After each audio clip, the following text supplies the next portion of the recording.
Welcome to this explainer. Today we're doing something a little bit different. We are looking at a text so highly unusual and so profoundly sparse that it's literally fascinated me for days. Why?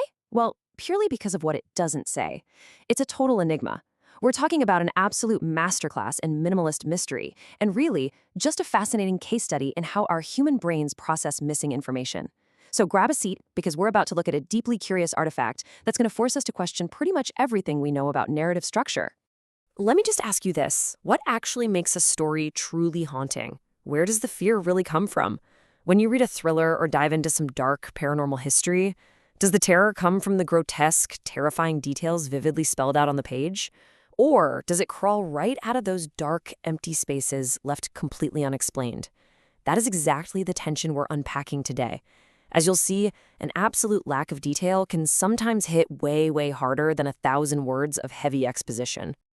Okay, let's dive into this. Section 1, the title's promise. So think about it. Every piece of literature, every historical report, literally every story ever told makes a promise, right at the front door. The title is the handshake. It's the setup. It's the very first impression. Just listen to the title we're working with today, The Haunted Echoes of Dow Hill. I mean, wow. Say it out loud to yourself. It instantly primes the mind, doesn't it? It explicitly promises this rich, chilling narrative full of deep historical mysteries and complex paranormal activity. Just from those 6 little words, your brain is already working overtime, filling in the shadows with ghosts, whispering woods, and tragic forgotten histories. You are completely strapped in, ready for a deep dive into the unknown. Which brings us to Section 2, the source revealed. Brace yourselves for this one. The gap between the massive expectations set by that evocative title and the actual reality of the text itself is absolutely staggering, because the entirety of our source text, the grand, haunting tale we were so vividly promised, consists of exactly 2 words. 2. Let that sink in. It is a shocking, almost aggressive level of brevity. There's no preamble, there's no setting of the scene, no character introductions, just 2 solitary words standing completely alone. And here is that complete source text in all its minimalist glory. Dow Hill. That is the whole shebang. No descriptions, no rich lore to dig into, just the name of the place itself. The impact of this unexpected extreme minimalism is just incredibly jarring. It basically leaves you hanging right over a cliff of anticipation, totally unsupported by any further context whatsoever. It's profoundly eerie precisely because it absolutely refuses to give you the satisfaction of a story. It just stares right back at you. Now, what's really interesting about this slide is the sheer audacity of the text's composition. If we really break it down mathematically, it is exactly 50% the word Dow and 50% the word Hill.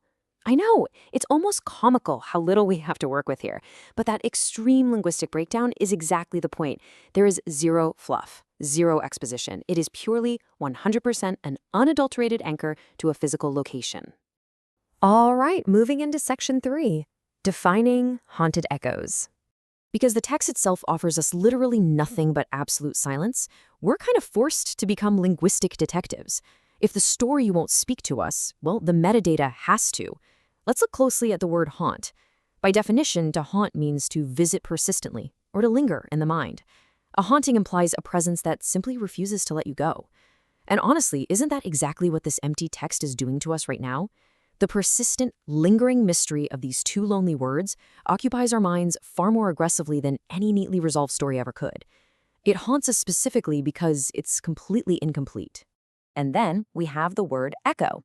Now, an echo is simply a repetition of a sound produced by the reflection of sound waves. Fundamentally, it's a repetition of something that has already been lost. Notice how our source text, again, just the words Dow Hill, is simply a repetition of the location's name directly from the title.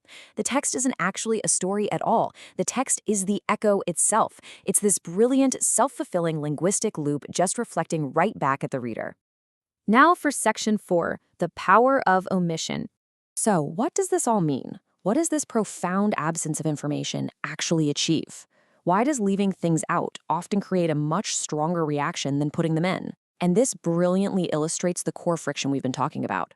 On one side, we have our expectation, the volumes of terrifying ghost stories, historical accounts, and witness testimonies that we were completely primed to get. But on the other side, the reality, absolute silence, total omission. This stark contrast creates a massive narrative void. And nature, especially human nature, absolutely abhors a vacuum. That void forces our own minds to work in overdrive to fill in the blanks, which is not only taxing, but deeply, deeply unsettling. Let's break down the real psychological impacts of this extreme omission. First off, it completely forces your imagination to take over. You aren't just a passive consumer anymore. Suddenly, you become the author. Second, it creates an eerie, inescapable void. And third, it transforms a brief two-word text from a simple phrase into a mysterious artifact to be studied. This complete lack of details effectively turns you, the viewer, into the creator of the horror. And let's be real for a second, the scariest monster is for sure always the one your own mind constructs in the pitch dark. Finally, Section 5, the final echo. This whole thing brings us to a rather profound philosophical conclusion about the nature of storytelling, omission, and how we naturally interact with missing information. Sometimes the most powerful thing a writer or even a record keeper can do is simply stop typing. So the crucial point is captured beautifully right here.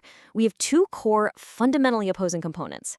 First, the title, whose function is entirely about the promise. It lures us in with the grand illusion of haunted echoes. But contrast that with the text itself, whose function ends up being the silence, delivering only those two words, Dow Hill. This stark, unapologetic relationship between a rich promise and absolute silence is jarring, it's brilliant, and honestly, it is entirely unforgettable. Which leaves us with this final, provocative thought to ponder. Is the silence the truest echo? Think about it.